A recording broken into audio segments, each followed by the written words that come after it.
नमस्कार, आप देख रहे हैं इंडिया न्यूज पंजाब हिमाचल। मैं हूं आपके साथ तरनजीत। बुलेटिन की शुरुआत करते हैं। बठिंडा में तेज हवा के साथ बारिश हुई। शहर के कई इलाकों में पानी भरा, जनजीवन इससे काफी ज्यादा अस्त व्यस्त हुआ। पानी निकलने की कोशिश नगर निगम की तरफ से की जा रही है। बड़ी खबर आपको बता देते हैं, बठिंडा में तेज हवाओं के साथ बारिश हुई है।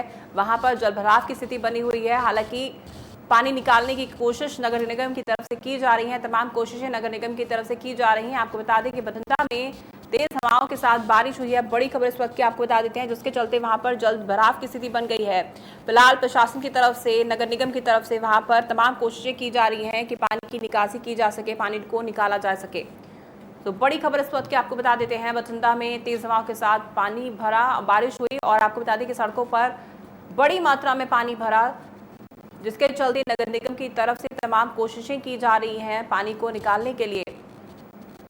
आपको बता दें कि सिर्फ बठिंडा की बात नहीं है, पंजाब के अलग अलग जिलों की अगर बात की जाए, कई जगह पर इस तरह के हालात बने हुए हैं। सड़कों पर पानी बुरी तरह से भरा हुआ है।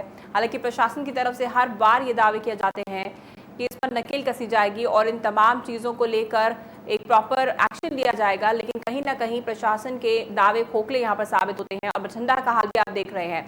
ज्यादा अपडेट के लिए हमारे संवाददाता अमनदीप हमारे साथ जुड़ गए हैं। अमनदीप, बठिंडा की सड़कों का हाल दिखा जा रहा है, पानी से भरी हुई है सड़कें बारिश के चलते, क्या कुछ अपडेट? जीतन बताना चाहेंगे, सुबह तेज हवाओं के साथ बारिश हुई है। बारिश के चलते शहर की भिन्न सड़कों पर जो बारिश का पानी है वो जमा हो गया है जी। प्रशासन द्वारा लगातार दावे किए जा रहे थे बारिश की पानी की निकासी को लेकर, परंतु अब जो हालात बने हुए हैं इनको देखकर लगता है कि वह दावे सिर्फ खोखले थे, अखबारी बयानों तक सिर्फ सीमित थे। जो हो रहा है, शहर के इलाकों में पानी भरा है, उससे जो बड़े गिनती में लोग प्रभावित हो रहे हैं। आने जाने की बड़ी दिक्कतें आ रही हैं, लोगों के घरों में पानी घुस गया है। सीवर और बारिश का पानी मिक्स होकर कई तरह की बीमारियां पैदा होने का कारण बन रहा है।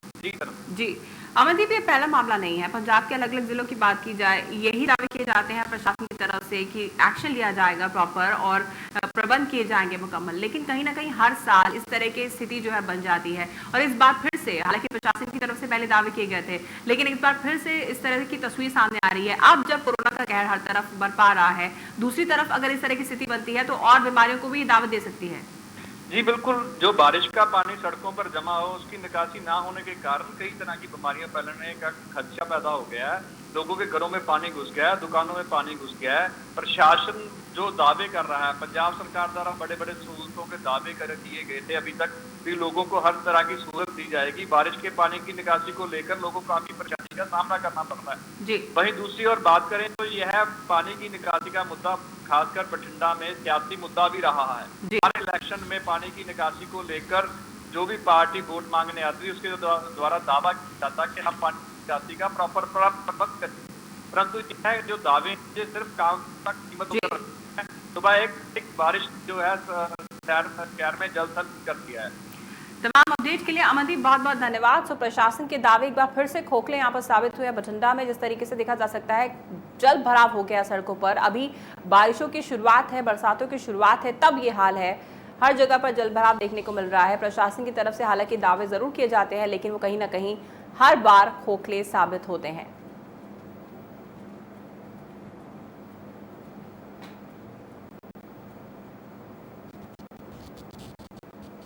वहीं हिमाचल प्रदेश के पांवटा साहब में बदमाश बेखौफ स्थानीय निवासी पर फायरिंग की बदमाशों की तरफ से। लगातार 3 राउंड फायर किए बदमाशों ने। फिलहाल पुलिस इस पूरे मामले की जांच में जुट गई है।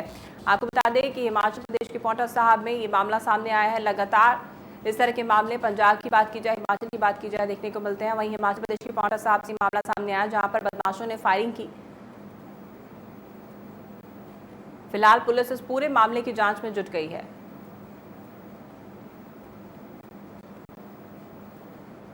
बड़ी खबर इस वक्त की आपको बता देते हैं, हिमाचल प्रदेश के पांवटा साहब से बड़ी खबर है, जहां पर बदमाशों की तरफ से इस वारदात को अंजाम दिया गया है। बदमाश एकदम बेखौफ घूम रहे हैं। उन्होंने दिन दहाड़े वारदात को अंजाम दिया है। स्थानीय निवासी पर फायरिंग की गई है बदमाशों की तरफ से। हिमाचल प्रदेश के पांवटा साहब की घटना,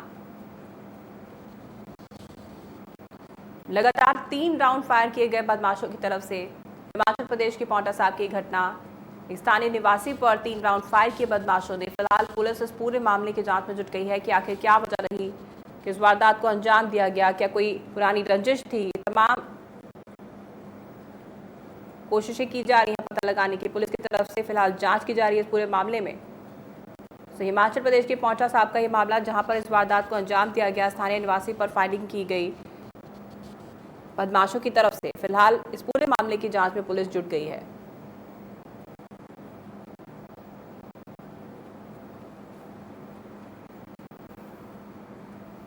तो बड़ी खबर इस वक्त की आपको बता देते हैं, हिमाचल प्रदेश के पौंटा साहब से बड़ी खबर है। लगातार 3 राउंड फायर किए गए बदमाशों की तरफ से एक स्थानीय निवासी पर।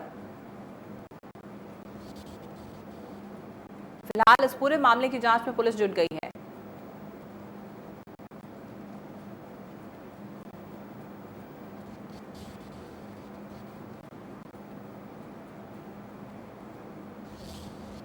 वहीं उत्तर प्रदेश के कानपुर के कुख्यात गैंगस्टर विकास दुबे की पोस्टमार्टम रिपोर्ट आ गई है। पोस्टमार्टम रिपोर्ट में बताया गया कि विकास की मौत गोली लगने के बाद हेमरेज और शॉक की वजह से हुई है। रिपोर्ट में विकास के शरीर पर 10 जख्म होने की बात कही गई है। इनमें से 6 गोली लगने के हैं। बाकी के बारे में कहा जा रहा है कि भागने के दौरान गिरने की वजह से लगी चोटें हो सकती हैं। साथ रिपोर्ट के मुताबिक 3 गोलियां विकास के शरीर के आर पार निकल गई थी। पहली गोली दाहिने कंधे पर और 2 अन्य गोलियां बाएं सीने में लगी थी। इसके अलावा विकास के सिर, कोहनी और पीठ में भी चोट लगी थी। वहीं रिपोर्ट में ये बात नहीं बताई गई कि गोलियां कितनी दूर से मारी गई हैं। हालांकि सभी गोलियां सामने से ही लगने से अंदाजा लगाया जा रहा है कि विकास ने भागने के दौरान एसटीएफ का मुकाबला किया था। तो आपको बता दें कि विकास दुबे की पोस्टमार्टम रिपोर्ट सामने आई है, जिसमें कई अहम खुलासे हुए हैं। विकास दुबे के शरीर पर चोट के कई निशान हैं और इसी के साथ ये भी सामने आया निकल के कि 3 गोलियां विकास दुबे के आर पार हुई थी, जिससे कि साबित हो जाता है कि जब विकास दुबे ने भागने की कोशिश की थी, एसटीएफ के का सामना उन्होंने किया था, उस दौरान उन्हें ये गोलियां लगी जो कि आर पार हुई।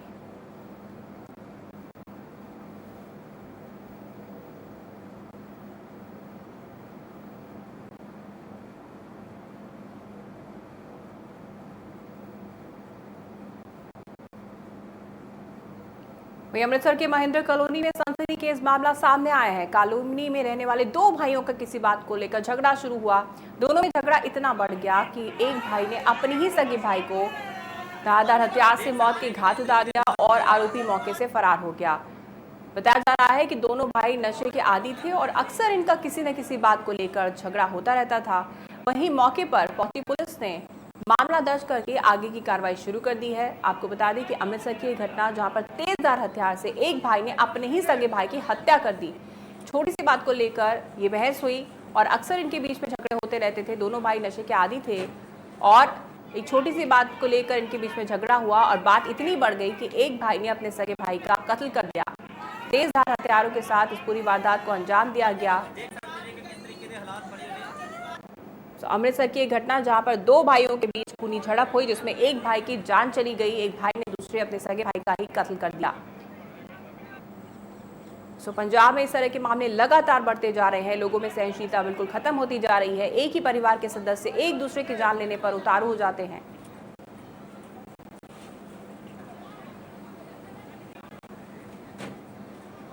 वहीं बटाला में एक युवक की पुलिस कस्टडी के दौरान मौत हो गई। मृतक का नाम नवदीप सिंह है। नवदीप सिंह के परिवार का कहना है कि पुलिस ने कस्टडी के दौरान नवदीप को कुछ जहरीली दवाई खिलाई है, जिसके कारण उसकी मौत हो गई। वहीं पुलिस प्रशासन का कहना है कि उन पर लगाए जा रहे आरोप गलत हैं। नवदीप सिंह की मौत इलाज के दौरान अस्पताल में हुई है। फिलहाल इस मामले में मजिस्ट्रेट ने जांच के आदेश दे दिए हैं। परिवार वालों ने हालांकि पुलिस पर हत्या का आरोप लगाया है। उन्होंने कहा कि जहरीली दवाई दी गई थी, जिसके चलते युवक की मौत हुई है पुलिस कस्टडी में। हालांकि पुलिस प्रशासन की तरफ से इन तमाम आरोपों को खारिज किया गया है। वहीं मजिस्ट्रेट ने इस पूरे मामले पर जांच के आदेश जारी कर दिए हैं।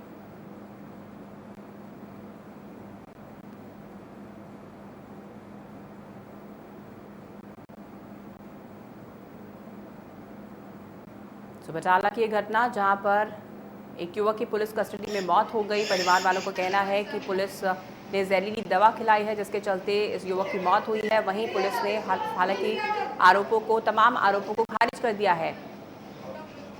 वहीं इस पूरे मामले में मजिस्ट्रेट की तरफ से जांच के आदेश दे दिए गए हैं।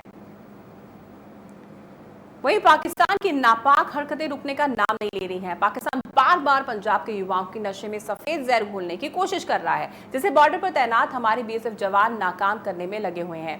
ताजा मामले में गुरदासपुर के सरहदी कस्बा डेरा बाबा नानक में बीएसएफ ने हेरोइन के करीब 60 पैकेट बरामद किए हैं, जिसकी अंतर्राष्ट्रीय बाजार में करीब 300 करोड़ रुपए कीमत बताई जा रही है। बीएसएफ जालिंदर के नशा तस्करों ने पर्दाफाश किया। आपको बता दें कि नशे की खेप बरामद की गई है, सफेद जहर बरामद किया गया है। सरहद पार से ये जहर आ रहा था। हेरोइन के 7 पैकेट बरामद किए गए हैं। आपको बता दें कि पाकिस्तान लगातार इस तरह की हरकतें करता है, इस तरह की नापाक हरकतें पाकिस्तान की तरफ से की जाती हैं। वहीं बीएसएफ के जवानों को ये सफलता जरूर हासिल हुई है। नशा सामग्री को बरामद कर लिया गया है और आरोपियों को गिरफ्तार कर लिया गया है।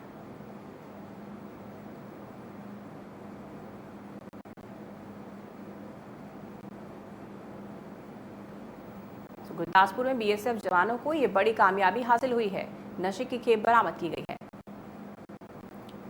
वहीं गुरदासपुर के साथ ही बरनाला में भी नशा तस्करों पर नकेल कसी गई है। बरनाला में कोविड-19 में भी पंजाब पुलिस का नशे के खिलाफ अभियान लगातार जारी है। इसी कड़ी में बरनाला पुलिस ने 3 नशा तस्करों के पास से करीब 250 ग्राम अफीम और एक स्कॉर्पियो गाड़ी बरामद की है। आपको बता दें कि इस गाड़ी में किसी विधायक का स्टिकर भी लगा हुआ है, जिसके दम पर बदमाश आसानी से नशा तस्करी करते थे। मामले पर अधिक जानकारी देते हुए पुलिस ने बताया कि मुखबिर के कहने पर उन्होंने नाका लगाया, जिससे उन्हें तस्करों को दबोचने में कामयाबी मिली। वहीं पुलिस ने तीनों आरोपियों के खिलाफ मामला दर्ज कर लिया है और आगे की कार्रवाई शुरू कर दी है। पंजाब में लगातार नशे को लेकर हालांकि पुलिस प्रशासन भी सख्त है और सरकार की तरफ से भी नकेल कसी जा रही है, लेकिन लगातार इस तरह के मामले देखने को मिल रहे हैं पंजाब के अलग अलग जिलों से। गुरदासपुर की बात करें, बरनाला की बात करें,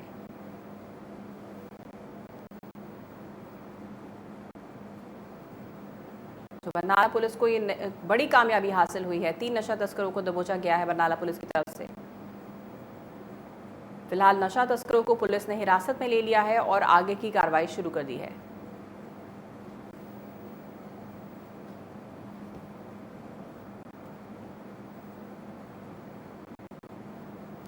बात करते हैं फाजिल्का की। फाजिल्का पुलिस को बड़ी कामयाबी मिली है। राजस्थान की ओर से आ रहे कैंटर से 1 लाख नशीली गोलियां बरामद हुई हैं। आपको बता दें कि जिस कैंटर से नशीली गोलियां बरामद हुई हैं वे प्याज से लदा हुआ था। पुलिस के तलाशी के दौरान प्याज की बोरी से नशीली गोलियां बरामद हुई। पुलिस ने मामला दर्ज कर आरोपी ड्राइवर को गिरफ्तार कर लिया है। लगातार इस तरह के मामले सामने आ रहे हैं। इससे पहले भी हमने आपको जो 2 खबरें बताई बरनाला की, गुरदासपुर की, उसमें भी नशे के कारोबार से जुड़ी वो खबरें थी। लगातार इस तरह के मामले सामने आ रहे हैं पंजाब में और अब फाजिल्का से भी ये मामला सामने आया, जहां पर एक कैंटर जो कि नशीली गोलियों से भरा हुआ था, प्याज की बोरियां थी जिसके अंदर ये नशीली गोलियां रखी हुई थी, छुपा कर रखी हुई थी बोरियों के नीचे ये नशीली गोलियां। फिलहाल पुलिस की तरफ से आरोपी को गिरफ्तार कर लिया गया है। जो ड्राइवर था उसे गिरफ्तार कर लिया गया है और ये कैंटर राजस्थान की ओर से आ रहा था।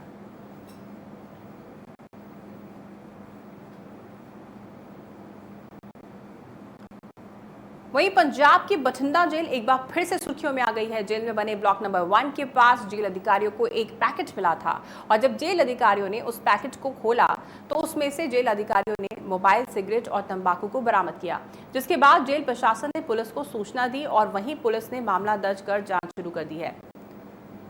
बठिंडा जेल प्रशासन पर एक बार फिर से सवाल निशान यहाँ पर खड़े होते हैं, क्योंकि ये पहला मामला नहीं है। आए दिन हम आपको इस तरह की खबरें बठिंडा जेल से दिखाते रहते हैं, जहां पर या तो मोबाइल फ़ोन बरामद होते हैं, सिम बरामद होती है या फिर नशा सामग्री बरामद होती है। और अब एक बार फिर से ये मामला बठिंडा की केंद्रीय जेल से सामने आया, जहां पर नशा सामग्री बरामद हुई है। लगातार इस तरह की लापरवाही जेल प्रशासन की तरफ से की जा रही है और कहीं ना कहीं यहाँ पर सवालिया निशान जेल प्रशासन पर ज़रूर खड़े होते हैं। जेल के ब्लॉक नंबर 1 के पास ये पैकेट मिला और नशा सामग्री जेल प्रेमिसेस से बरामद हुई है। कहीं ना कहीं यहाँ पर सवाल निशान जेल प्रशासन पर खड़े होते हैं कि आखिर क्यों जेल प्रशासन गहरी नींद सोया रहता है और इस तरह के मामलों पर नकेल आखिर क्यों नहीं कसी जा रही है।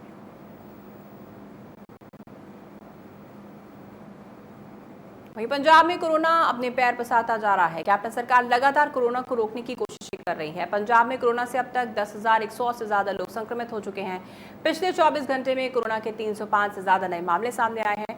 वहीं प्रदेश में मरने वालों की संख्या 250 के पार जा चुकी है। रविवार को प्रदेश में कोरोना से 8 लोगों ने अपनी जान गंवाई। वहीं पंजाब का रिकवरी रेट भी हालांकि अच्छा है, 64% से ज्यादा है, लेकिन कहीं ना कहीं मामले पंजाब में लगातार बढ़ रहे हैं, जो कि चिंता का विषय है, जिसके पीछे की वजह खुद लोग हैं, क्योंकि लोग बहुत ज्यादा लापरवाही बरत रहे हैं लॉकडाउन जब से खुला है।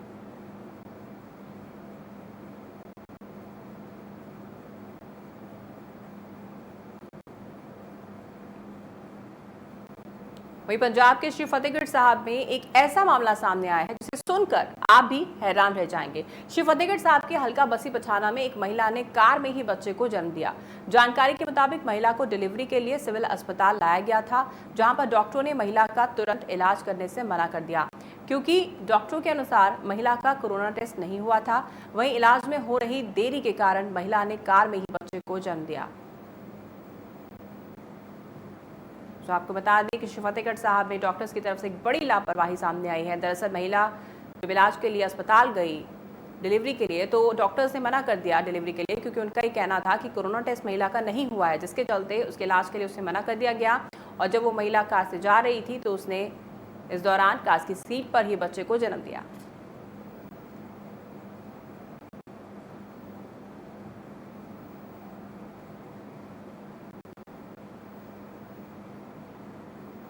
एक बहुत बड़ी लापरवाही यहाँ पर देखने को मिली है। कोई बड़ा हादसा हो सकता था, इस दौरान बच्चे की जान जा सकती थी, लेकिन अब यहाँ पर सवाल निशान यही खड़ा होता है कि आखिर यहाँ पर कौन जिम्मेदार है। डॉक्टर्स की तरफ से बहुत बड़ी लापरवाही यहाँ पर सामने आई है। जो इमरजेंसी केसेस सामने आते हैं तो इस तरह से पेशेंट्स को भेज दिया जाता है, उन्हीं के हाल पर उन्हें छोड़ दिया जाता है। तो बहुत बड़ी लापरवाही यहाँ पर डॉक्टर्स की तरफ से देखने को मिली है। आगे बढ़ते हैं। देश दुनिया में कोरोना का कहर लगातार बढ़ता जा रहा है। पंजाब की अगर बात की जाए तो पंजाब के मलेरकोटला में अब तक 1 दर्जन से ज्यादा मरीजों की मौत हो चुकी है और 250 से ज्यादा लोग कोरोना से संक्रमित पाए गए हैं। मलेरकोटला में कोरोना के बढ़ते मामले को रोकने के लिए एक समाज सेवी संस्था लोगों को घर घर जाकर फेस मास्क और सैनिटाइजर बांट रही है। संस्था लोगों से कोविड नियम के पालन की अपील के साथ लोगों को घरों से कम निकलने का आग्रह कर रही है, ताकि मलेरकोटला में कोरोना की रफ्तार पर ब्रेक लगाया जा सके। तो मलेरकोटला में लगातार कोविड के मामले बढ़ रहे हैं, जिसके चलते कई समाज सेवी संस्थाएं भी आगे आ रही हैं और उनकी तरफ से एक बहुत अच्छी पहल की गई है। लोगों की मदद की जा रही है, लोगों को कोविड नियम की पालन करने की अपील उनकी तरफ से की जा रही है। घर घर जाकर उन्हें सैनिटाइजर और मास्क बांटे जा रहे हैं। मलेरकोटला में बहुत अच्छी पहल एक संस्था की तरफ से की गई है, जहां पर लोगों को कोरोना के प्रति जागरूक किया जा रहा है, क्योंकि देखा जा रहा है कि बहुत ज़्यादा लापरवाही यहाँ पर लोगों की तरफ से बरती जा रही है और लोग मास्क नहीं पहन रहे हैं, जिसके चलते लोगों को जागरूक करने के लिए मास्क बांटे जा रहे हैं, सैनिटाइजर्स बांटे जा रहे हैं मलेरकोटला में।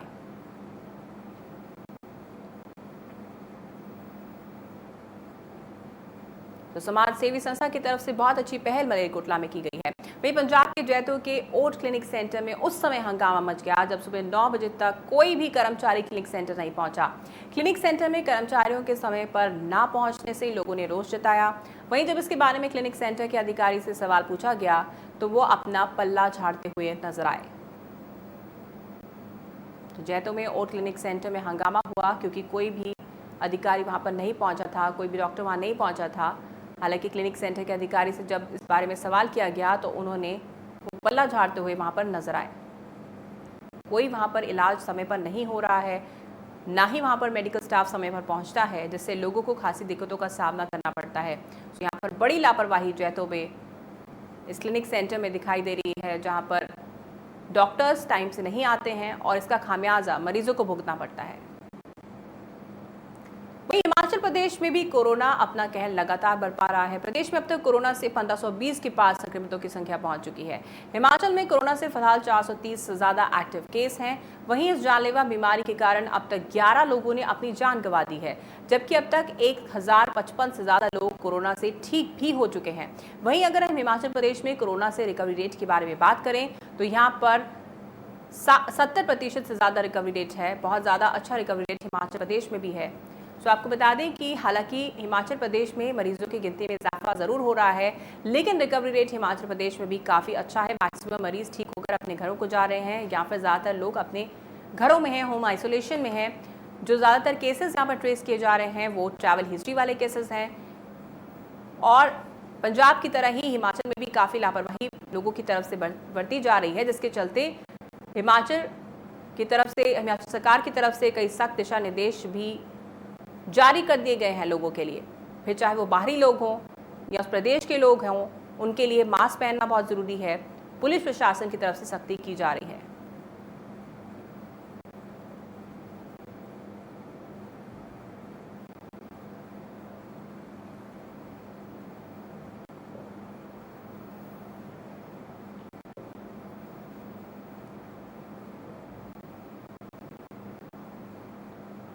वहीं नाहन में कोरोना के बढ़ते मामलों को देखते हुए जिला प्रशासन ने लॉकडाउन का ऐलान कर दिया है। दरअसल बीते कुछ रोज पहले एकाएक कोरोना के 10 नए मामले सामने आए थे, जिसके बाद ही प्रशासन ने संपूर्ण लॉकडाउन का फैसला लिया। जिले में मंगलवार सुबह तक लॉकडाउन रहेगा। इसी बीच सिर्फ मेडिकल सेवाएं और मेडिकल शॉप्स खुले रहेंगे। आपको बता दें कि शहर में लॉकडाउन की सख्ती से पालन किया जा रहा है। इसी बीच शहर में जगह जगह पर पुलिस प्रशासन तैनात है। इसके अलावा गोविंदगढ़ इलाका जो कि कंटेनमेंट जोन में है, वहां से सिर्फ बड़ी गाड़ियों को जाने की अनुमति दी गई है, जबकि छोटी गाड़ियों के लिए दूसरे मार्ग को तय कर दिया गया है। तो नाहन जिले में बढ़ रहे कोरोना केसेस को देखते हुए ये फैसला लिया गया है। 3 दिन का संपूर्ण लॉकडाउन यहां पर कर दिया गया है। मंगलवार तक का लॉकडाउन यहां पर रहेगा। सिर्फ मेडिकल सेवाओं के लिए ही यहां पर परमिशन दी जाएगी और पुलिस प्रशासन की तरफ से सख्ती की जा रही है। जगह जगह यहां पर जाकर सैनिटाइज किया जा रहा है।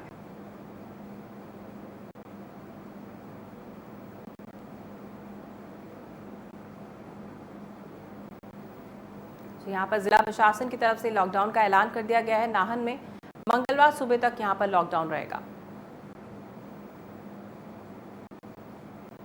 दरअसल जिले में बढ़ रहे मामलों के मद्देनजर ये फैसला नाहन में लिया गया है प्रशासन की तरफ से। 3 दिन का लॉकडाउन। वहीं देश भर में कोरोना का कहर जारी है। इसी बीच कई बार सरकार की तरफ से लॉकडाउन का ऐलान किया गया। ऐसे में कई चरणों में कामकाज को लेकर भी फैसले लिए गए, लेकिन ऊना जिला में कलाकार और गायकों का काज लॉकडाउन के बाद बिल्कुल ठप पड़ गया है, जिसके चलते उन्हें काफी मुश्किलों का सामना भी करना पड़ रहा है। इन्हीं सब को लेकर कुछ गायक बीजेपी के पूर्व अध्यक्ष सतपाल सिंह सत्ती से मिले और उन्हें सीएम जयराम ठाकुर के नाम एक पत्र सौंपा। गायकों और कलाकारों ने सरकार से कोविड नियमों के दिशा निर्देशों का पालन करते हुए छोटे आयोजनों की शुरुआत की मांग की है, ताकि उनके परिवार का पालन पोषण हो सके और उनकी रोजी रोटी चल सके। गायकों और कलाकारों की तरफ से छोटे आयोजनों की शुरुआत करने की मांग की गई है, जिसके चलते उन्होंने सीएम जयराम ठाकुर के नाम एक पत्र लिखा है। उसमें गुहार लगाई गई है उनकी तरफ से कि जो छोटे आयोजन हैं उन्हें करने की परमिशन दी जाए। वहीं देश में 23 मार्च के बाद कोरोना के कारण परीक्षाओं को रद्द कर दिया गया था, लेकिन कोरोना काल में पहली बार ऊना में परीक्षाएं करवाई गई हैं। जानकारी के मुताबिक हिमाचल प्रदेश स्कूल बोर्ड ने परीक्षा करवाई है, जिसके लिए प्रदेश में 140 परीक्षा केंद्र बनाए गए हैं, जहां पर कोरोना से बचाव के सारे नियमों का पालन किया गया है। इस एंट्रेंस एग्जाम के लिए प्रदेश के 21,000 से अधिक लोगों ने अप्लाई किया है। 140 परीक्षा केंद्र प्रदेश में बनाए गए हैं। आपको बता दें कि कोरोना काल में पहली बार ये परीक्षाएं हिमाचल प्रदेश में हुई हैं और जब इन एग्जाम्स को कंडक्ट किया जा रहा था तो स्टूडेंट्स जब एंटर करते हैं तो उनको प्रॉपर सैनिटाइज करने के लिए कहा जाता है और तमाम प्रिकॉशंस लेकर यहाँ पर चला जा रहा है। वहीं पढ़ाई को लेकर हिमाचल प्रदेश हमेशा से सजग रहा है। कोविड के चलते प्रदेश में भी 9 अप्रैल से ऑनलाइन पढ़ाई शुरू की गई है, लेकिन दूर दराज क्षेत्रों में जो बच्चों सुविधा के अभाव के चलते ऑनलाइन पढ़ाई का फायदा नहीं ले पा रहे जो बच्चे, उनके लिए शिक्षा मंत्री सुरेश भारद्वाज ने घर में ही पढ़ाई का मटेरियल मुहैया करवाने का फैसला लिया है, ताकि बच्चों की पढ़ाई जारी रहे। शिक्षा विभाग ने स्कूल प्रिंसिपलों को अपने आसपास ऐसे बच्चों को खोजने की जिम्मेदारी सौंपी है जो ऑनलाइन शिक्षा नहीं ले पा रहे हैं। विभाग ने प्रिंसिपल को इस काम के लिए जरूरत के हिसाब से टीचर्स को भी स्कूल बुलाने का आदेश दिया है। हिमाचल में स्टडीज को लेकर यह अहम फैसला हिमाचल प्रदेश सरकार की तरफ से लिया गया है। शिक्षा मंत्री सुरेश भारद्वाज ने विभाग को आदेश दिया है कि बच्चों की पढ़ाई पर कोई असर नहीं पड़ना चाहिए। कोरोना ने लोगों को घरों में कैद करके रखा। कुछ लोग इस समय का सदुपयोग करके अपने अंदर छिपी प्रतिभा को निखार रहे हैं। हिमाचल प्रदेश के हमीरपुर के विपिन माहिल पेशे से फिजिक्स लेक्चरार हैं, लेकिन पेंटिंग इनका बचपन से शौक रहा है। समय के अभाव के चलते विपिन कभी अपने शौक को पूरा नहीं कर पाए।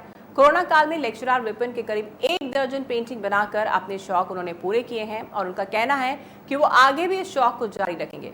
विपिन ने युवाओं से समय का सही उपयोग करने की अपील की है। उनका कहना है कि जो लॉकडाउन का समय हो या फिर अगर कोई घर पे रह रहा है तो उसका सही उपयोग किया जाए। ये बेहतरीन पेंटिंग्स बनाई गई हैं हमीरपुर के विपिन की तरफ से, जो कि एक फिजिक्स लेक्चरार हैं, जिन्होंने जब लॉकडाउन था तो उस समय का सही इस्तेमाल किया था और उनके अंदर की जो प्रतिभा थी वो निखर के सामने आई। वैसे तो नाहन हमेशा से ही खेती के लिए जाना जाता है, लेकिन इस बार आपको कुछ खास देखने को मिलेगा। जी हां, दरअसल इस बार गर्मी को देखते हुए नींबू की खेती को ज्यादा प्राथमिकता दी जा रही है। आपको बता दें कि नींबू की खेती से किसानों को भी बेहद फायदा मिलेगा, साथ ही जंगली जानवरों से फसल भी सुरक्षित रहेगी। नाहन के कई क्षेत्रों में इस साल 23 जुलाई से 26 जुलाई तक 1 लाख नींबू के पौधे लगाए जाएंगे। क्षेत्र के डॉक्टर राजीव बिंदल का कहना है कि अगर 5 साल तक लगातार 1 लाख नींबू के पौधे लगाए जाएंगे तो किसानों की आर्थिक स्थिति में भी सुधार होगा। तो आपको बता दें कि 23 से 26 जुलाई तक 1 लाख नींबू के पौधे यहाँ पर लगाए जाएंगे, जिससे कि जंगली जानवर भी दूर रहते हैं और दूसरा यहाँ पर किसानों को काफ़ी ज़्यादा मदद मिलेगी, उनकी आर्थिक स्थिति में काफ़ी ज़्यादा सुधार होगा।